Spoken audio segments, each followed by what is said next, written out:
तो ये कहानी है दो खतरनाक असैसियन दोस्तों की, जिनका काम है पैसा लेकर लोगों को टपकाना। और अभी क्रिसमस का टाइम चल रहा होता है और इसी बीच हम एक छोटी सी बच्ची को देखते हैं जो कि अपनी मॉम के कहने पर अपने डैड को ढूंढ रही होती है। पर अजीब बात तो ये है कि इस बच्ची ने आज तक अपने डैड को नहीं देखा होता। जिसके बाद ये बच्ची उन्हीं दो असैसियन दोस्तों से मिल जाती है और उनसे मिलते ही उनके काम की बैंड बजा देती है। तो चलो देखते हैं कि आखिरकार इस कहानी में क्या होता है। तो इस कहानी की शुरुआत एक असैसिन से होती है जो कि अपने टारगेट का पीछा कर रहा होता है, जिसकी सेफ्टी के लिए दो कार्स उसके पीछे चल रही होती हैं। लेकिन तभी असैसिन अपनी स्पीड से उन्हें ओवरटेक कर लेता है और तभी उसकी पीठ से एक बैग नीचे गिर जाता है और इस बैग के अंदर से काफी सारे नुकीले कांटे निकलते हैं, जिससे ये कार पलट जाती है। और इसके बाद वो दूसरी कार में बैठे हुए बॉडीगार्ड्स के साथ फाइट करना शुरू कर देता है और उनके ऊपर गोलियां बरसाना शुरू कर देता है, जिससे उनका टायर पंचर हो जाता है। और जैसे तैसे करके असैसिन अपने टारगेट तक पहुंच जाता है, पर तभी उसका बॉडीगार्ड उसके मुंह पर एक गोली चलाता है, पर असैसिन बच जाता है। जिसके बाद वो एक ब्रिज के ऊपर से जंप लेता है और अचानक से उनके सामने आकर खड़ा हो जाता है, जिसको देखकर बॉडीगार्ड ड्राइवर से कहता है इस बंदे के ऊपर गाड़ी चढ़ा दो।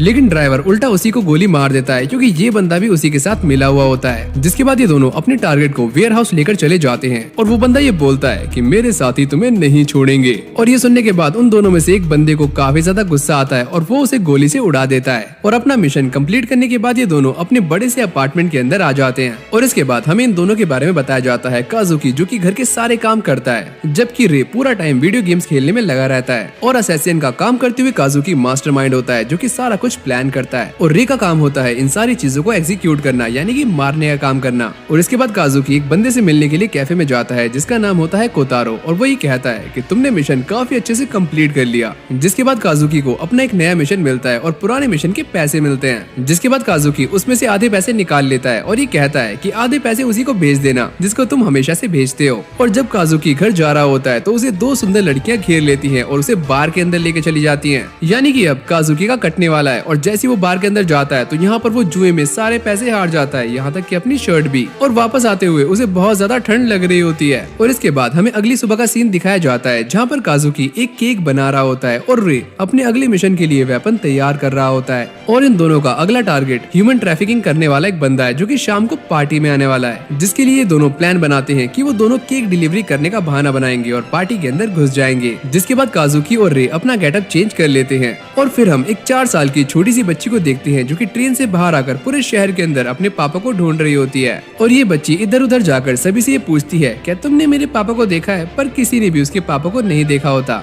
और इसी तरह से पूरा दिन गुजर जाता है और रात हो जाती है। और इसके बाद मैरी एक होटल के अंदर जाने की कोशिश करती है, इस उम्मीद से कि शायद उसके पापा अंदर होंगे। और इसी टाइम काजुकी भी सेंटा क्लॉज की ड्रेस पहन लेता है और अपना काम करने के लिए होटल के अंदर घुसता है। और वो केक डिलीवरी का नाटक करता है और गार्ड्स को चकमा देने के बाद आराम से एलिवेटर के अंदर घुस जाता है। और तभी हम मैरी को देखते हैं, जो कि केक देखकर काजुकी की तरफ भागती है और उसके साथ लिफ्ट में घुस जाती है, जिससे उसका प्लान चौपट हो जाता है। और वो मैरी को देखकर काफी चौंक जाता है, जो कि बड़े ही प्यार से उसे देख रही होती है और केक मांगती है। जिसके बाद वो थोड़ा सा केक खाकर ये पूछती है क्या आपने मेरे पापा को देखा?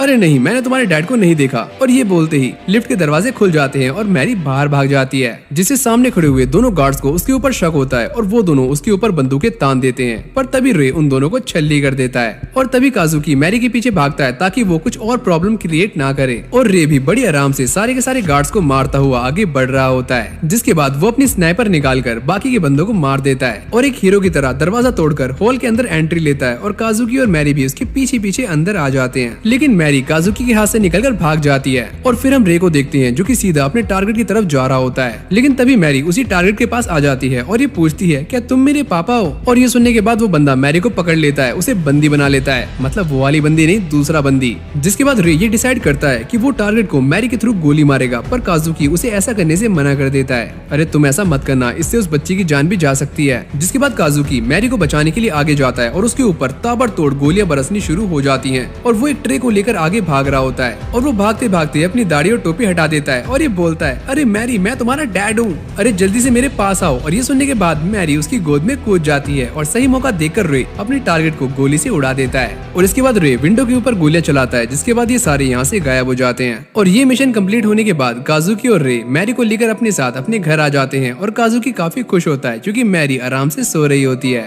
और ये बच्ची सोती हुई काफी क्यूट लगती है। जिसके बाद हम अगले दिन का सीन देखते हैं, जहाँ पर मैरी काजुकी के रूम का दरवाजा पीट रही होती है, क्योंकि उसे बहुत जल्दी वॉशरूम यूज करना है। और जैसे ही काजुकी बाहर आता है, मैरी कहती है कि पापा मुझे सुसु जाना है। जिसके बाद काजुकी उसे लेकर नीचे की तरफ भागता है, पर टॉयलेट सीट उसके लिए काफी ज्यादा ऊंची होती है। अरे पापा मुझे ऊपर उठाओ, और इसके बाद वो सिंक के अंदर हाथ धोने के लिए भी उसे ऊपर उठाने के लिए कहती है। और जब काजुकी ब्रेकफास्ट बनाने के लिए अंडे तोड़ रहा होता है तभी मैरी कहती है अरे पापा मैं भी ये करना चाहती हूँ, पर काजुकी उसे मना कर देता है क्योंकि काउंटर टॉप उसके लिए काफी ज्यादा ऊंचा होता है और मैरी गुस्सा होकर वहाँ से चली जाती है। और जब काजुकी अपने काम में बिजी होता है वो ये देखता है कि मैरी एक चेयर लेकर आ रही है, पर वो चेयर के साथ नीचे गिर जाती है और ये आवाज रे भी सुन लेता है और वो बाहर आकर पूछता है कि आखिरकार यहाँ पर चल क्या रहा है। और तभी काजुकी मैरी को उसके हाथ में थमा देता है और ये कहता है कि एक काम करो, इसे डिस्ट्रैक्ट करो। और यहाँ पर मैरी भी काफी ज्यादा खुश होती है क्योंकि उसे खेलने के लिए एक नया खिलौना यानी कि रे मिल जाता है, जिसके बाद रे उसे अपना सारा का सारा वीडियो गेम्स का कलेक्शन दिखाता है और मैरी उसका कबाड़ा कर देती है।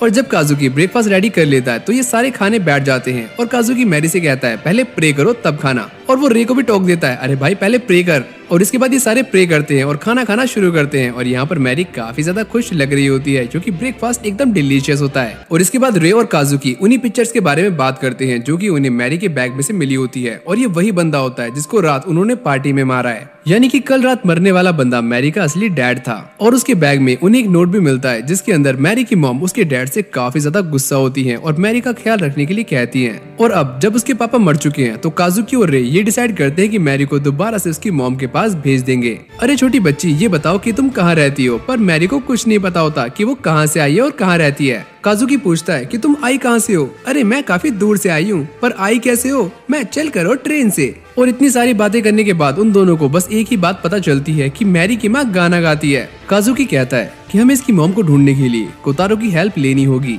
एक काम करो रे, तुम मैरी का ध्यान रखने के लिए घर पर रुक जाना। पर रे मना कर देता है नहीं नहीं मैं ऐसा नहीं करने वाला। और अभी ये दोनों बातें कर ही रहे होते हैं तभी मैरी ऊपर चढ़ जाती है और कॉफी के साथ खुद भी नीचे गिर जाती है। अगली सीन में काजुकी मैरी की ड्रेस को चेंज कर देता है। एक काम करो तुम एंजॉय करो, हम जरा बाहर जा रहे हैं तो टेंशन मत लेना। और इसके बाद ये दोनों मैरी को छोड़कर कोतारो के पास पहुंच जाते हैं और उसे इस बात के लिए कन्विंस करते हैं कि वो अपने पिछले टारगेट की गर्लफ्रेंड के बारे में पता करे ताकि वो मैरी की मॉम के बारे में पता कर सके। पर कोतारो उन दोनों से काफी ज्यादा नाराज होता है क्योंकि उन्होंने क्रिसमस वाला मिशन काफी बुरे तरीके से अंजाम दिया था।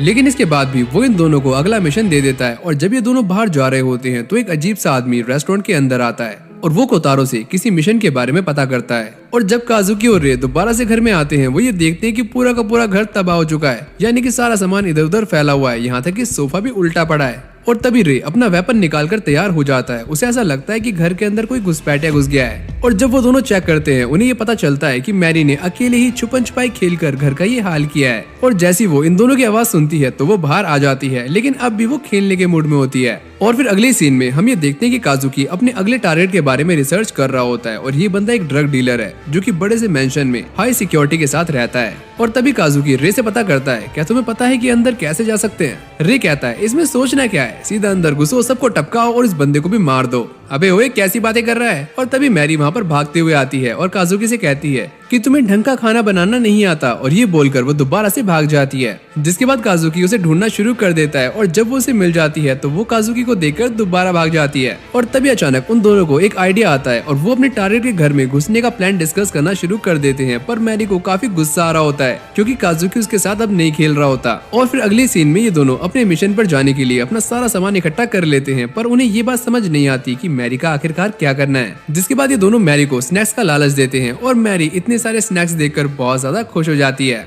और जब इन दोनों को ये लगता है कि ये ट्रिक काम कर रही है तो ये दोनों यहाँ से निकल जाते हैं, पर मैरी भी इनके पीछे पीछे बाहर आ जाती है। पर काजुकी फटाक से दरवाजा बंद कर देता है, जिसके बाद मैरी चिल्लाने लगती है। और इसके बाद ये दोनों डिसाइड करते हैं कि वो दोनों मैरी को भी अपने साथ लेकर जाएंगे। और इन दोनों का प्लान ये होता है कि रे बैकयार्ड में रुकने वाला है और काजुकी अंदर जाकर अपने टारगेट को बाहर लेकर आएगा। पर जैसे ही काजुकी मेंशन के अंदर घुसने वाला होता है तभी मैरी ट्रक का हॉर्न बजा देती है और ये कहती है मुझे सूसू जाना है। अरे जब तक हमारा काम खत्म नहीं हो जाता तब तक कंट्रोल करो। और फिर देखते देखते काजुकी सिक्योरिटी रूम के अंदर चला जाता है और वहाँ पर एक गार्ड को बिजली का झटका दे देता है और सारे के सारे सीसीटीवी कैमरास को शट डाउन कर देता है। और साथ ही में वो पूरे के पूरे मेंशन में बॉम्ब्स लगाना शुरू कर देता है। पर तभी मैरी अचानक से डोरबेल बजा देती है और एक बंदे से पूछती है क्या मैं वॉशरूम यूज कर सकती हूँ। जिसके बाद ये बंदा उसे अंदर आने की परमिशन दे देता है। पर अंदर आते ही मैरी काजुकी को देख लेती है और ये कहती है अरे पापा मैंने तुम्हें ढूंढ लिया। और सबका ध्यान काजुकी की तरफ होता है। और ये कहते ही मैरी यहाँ से भागने लगती है और काजुकी उसका पीछा कर रहा होता है और ये सारे के सारे बंदे काजुकी का, जिनसे बचने के लिए काजुकी सारे के सारे बटन प्रेस करना शुरू कर देता है और बॉम्ब्स फटने लगते हैं। और मैरी का पीछा करते हुए काजुकी टारगेट के रूम में पहुंच जाता है, जहाँ पर सिक्योरिटी गार्ड्स उनको घेर लेते हैं। और अब काजुकी को ऐसा लगता है कि वो मरने वाला है, पर तभी सारे के सारे बंदे एक एक करके नीचे गिरना शुरू हो जाते हैं, क्योंकि रे पीछे से उन्हें बैकफायर दे रहा होता है। और यहाँ पर काजुकी मैरी को बचा रहा होता है और रे भी अपनी गन की स्किल से सबको एक एक करके टपका रहा होता है। और जब सिचुएशन हाथ से निकल रही होती है तभी काजुकी मैरी और रे को लेकर एक साथ भागता है, पर यहाँ पर रे अब भी बंदूकें चला रहा होता है। जिसके बाद ये सारे स्पीड बोट के अंदर बैठकर यहाँ से निकल जाते हैं, पर काजुकी मैरी को काफी ज्यादा गुस्सा कर रहा होता है। और इसके बाद काजुकी के फोन पर कोतारो का कॉल आता है, जो कि उसे इस मिशन से फायर कर देता है, पर वो उस लड़की के बारे में बताता है जो कि शायद लास्ट टारगेट की गर्लफ्रेंड हो सकती है। और ये सुनने के बाद वो दोनों चैन की सांस लेते हैं, क्योंकि उन्हें ऐसा लगता है कि ये शायद मैरी की माँ हो सकती है। और इसी बीच हम ये देखते हैं कि ओजिनो बॉस और उसके गार्ड्स को मारने में सफल हो जाता है और बॉस यहाँ पर रो रहा होता है, अबे भाई छोड़ दे मुझे। तुम्हारे आखिरी शब्द क्या हैं? जल्दी कहो। तुम्हें जितना पैसा चाहिए मैं तुम्हें दे दूंगा, पर मुझे छोड़ दो। और ये सुनने के बाद ओजिनो उसे गोली से उड़ा देता है। और अगले सीन में हम एक कुत्ते और एक छोटे से बच्चे को देखते हैं, जो कि ये कह रहा होता है कि पापा रुको, तुम मुझे पापा मत बुलाओ। और इसके बाद हम रे को देखते हैं, जो कि आराम से घोड़े बेचकर सो रहा होता है और मैरी उसे उठाने के लिए आती है, पर वो नहीं उठता तो मैरी उसके पेट पर कूद जाती है। और इसके बाद ये सारे आराम से बैठकर ब्रेकफास्ट कर रहे होते हैं और मैरी को ये खाना काफी पसंद आता है। और जब काजुकी रे से बात कर रहा होता है तो मैरी उसकी गोद में चढ़ जाती है और काजुकी उसके साथ खेलना शुरू कर देता है। और उसे इतना ज्यादा खुश देखकर रे उससे पूछता है, क्या तुम सच में इसे वापस करना चाहते हो? काजुकी कहता है कि हमारी लाइफ काफी मुश्किल है और हम नहीं चाहते कि इसके ऊपर कोई दिक्कत आए। और फिर अगली सीन में हम ये देखते हैं कि काजुकी कोतारो से मिलने के लिए जाता है, जो कि उसे मैरी की मॉम का एड्रेस देता है। और फिर हम मैरी को देखते हैं, जो कि पार्क में खेल रही होती है और मिट्टी के छोटे छोटे गोले बना रही होती है।